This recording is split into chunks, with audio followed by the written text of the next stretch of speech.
It concludes that Iraq has chemical and biological weapons, that Saddam has continued to produce them, that he has existing and active military plans for the use of chemical and biological weapons, which could be activated within 45 minutes, including against his own Shia population.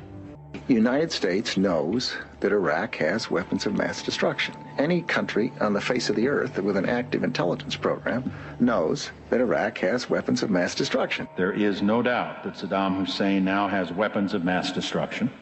There is no doubt that he is amassing them to use against our friends, against our allies, and against us. The choice is his.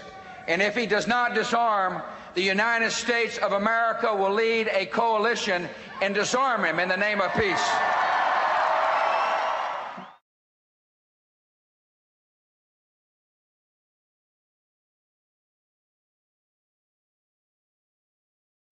Saddam Hussein aids and protects terrorists, including members of Al-Qaeda. Secretly and without fingerprints, he could provide one of his hidden weapons to terrorists or help them develop their own. Before September the 11th, many in the world believed that Saddam Hussein could be contained. The war on terror is, you can't distinguish between Al-Qaeda and Saddam when you talk about the war on terror. We've learned that Iraq has trained Al-Qaeda members in bomb making and poisons and deadly gases.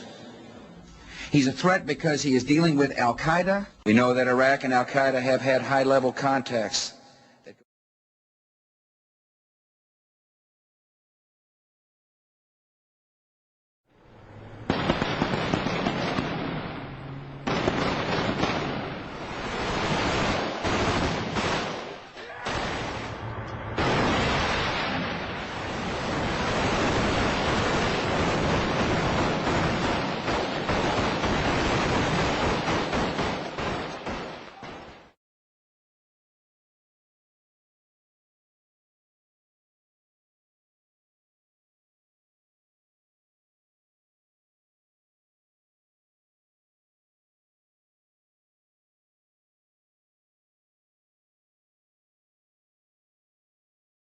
He has not developed any significant capability with respect to weapons of mass destruction. He is unable to project conventional power against his neighbors.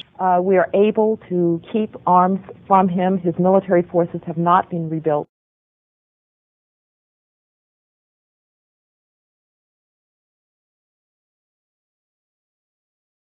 It appears that there were not weapons of mass destruction there. You said you knew where they were. I did not. We know where they are. They're in the area around Tikrit and Baghdad and east, west, south, and north somewhat. You said you knew where they were, near Tikrit, near Baghdad, and north, east, south, and west of there. Those are your words. My words were, we know where they are. They're in the area around Tikrit and Baghdad and east, west, south, and north somewhat. Senator's got his facts wrong. I have not suggested there's a connection between Iraq and 9/11. With respect to 9/11, of course, you've had the story that's been public out there. The Czechs alleged that Mohammed Atta, the lead attacker, met in Prague with a senior Iraqi intelligence official 5 months before the attack. He said there were three main reasons for going to war in Iraq: weapons of mass destruction, the claim that Iraq was sponsoring terrorists who had attacked us on 9/11, and that Iraq had purchased nuclear materials from Niger. All three of those turned out to be false. First, just if I might correct a misperception, I don't think we ever said, at least I know I didn't say, that there was a direct connection between September the 11th and Saddam Hussein. Saddam Hussein aids and protects terrorists, including members of Al-Qaeda. You have said in the past that it was, quote, pretty well confirmed. No, I never said that. Okay. I never think said that is... No, it's absolutely not. What I said was, It's been pretty well confirmed that he did go to Prague and he did meet with a senior official of the Iraqi intelligence service. Well, let me just ask you this. If they did not have these weapons of mass destruction, though, granted all of that is true, why then did they pose an immediate threat to us, to this country? You and a few other critics are the only people I've heard use the phrase immediate threat. That he has existing and active military plans for the use of chemical and biological weapons, which could be activated within 45 minutes. Active chemical munitions bunkers, mobile production facilities. The United States knows that Iraq has weapons of mass destruction. The reason I keep insisting that there was a relationship between Iraq and Saddam and Al-Qaeda, because there was a relationship between Iraq and Al-Qaeda. What did Iraq have to do with what? The attack on the World Trade Center. Nothing. You know, what has been happening as we debate the number of troops, as we debate whether to withdraw, is also this continual debate over the intelligence leading up to the war. And I know you've said you believe that it's wrong to question the motives or the honesty of administration officials, but I have a different question for you. If you had known that no weapons of mass destruction would be found, would you have advocated invasion? I didn't advocate invasion. You didn't? No, I wasn't asked. If you read all the books and the things... You weren't, but why weren't you asked? That's very puzzling. Well, I'm sure the president understood what my views were, but as a technical matter, did he ever look and say, what should we do? Should we go do this or not do that? This is something that the president thought through very carefully. Are you trying to distance yourself from the war with that? Of course not. I agreed completely with the decision to go to war. And said that 100 times. And don't even suggest that. I'm just asking. Yeah, well, you know better. Look, the interesting thing to me about the pre-war intelligence is clearly it was wrong.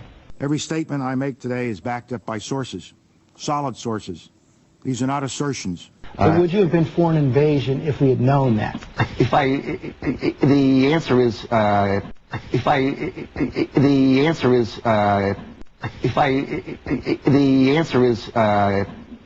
probably yes.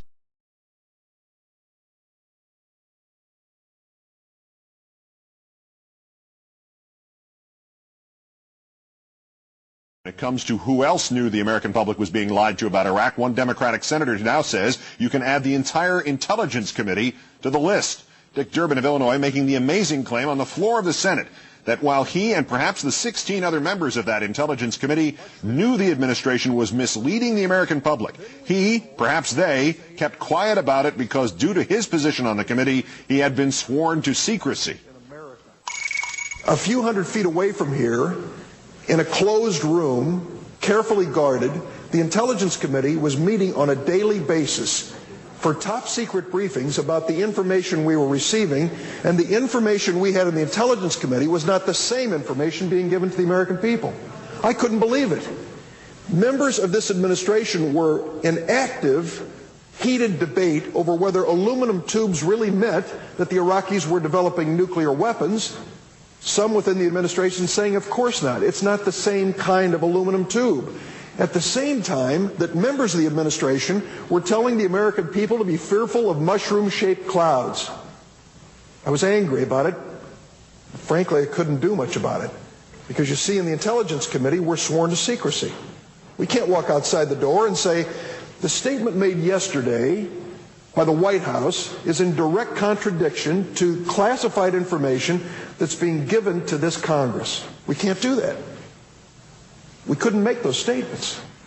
And so in my frustration, I sat here on the floor of the Senate and listened to this heated debate about invading Iraq, thinking the American people are being misled. They are not being told the truth. The information in there drawn from fact. You could find bits and pieces of fact throughout, but framed, articulated, crafted to convince someone of what? Well, of things that weren't true. Things that weren't true. 911, Al-Qaeda related to Saddam Hussein, possibly some involvement there. The very things that a year later, President Bush himself denies and feigns his surprise. I don't know why everybody thinks that. Well, I worked in a place where they concentrated on preparing this storyline. In this book of mine here, The Prosecution of George W. Bush,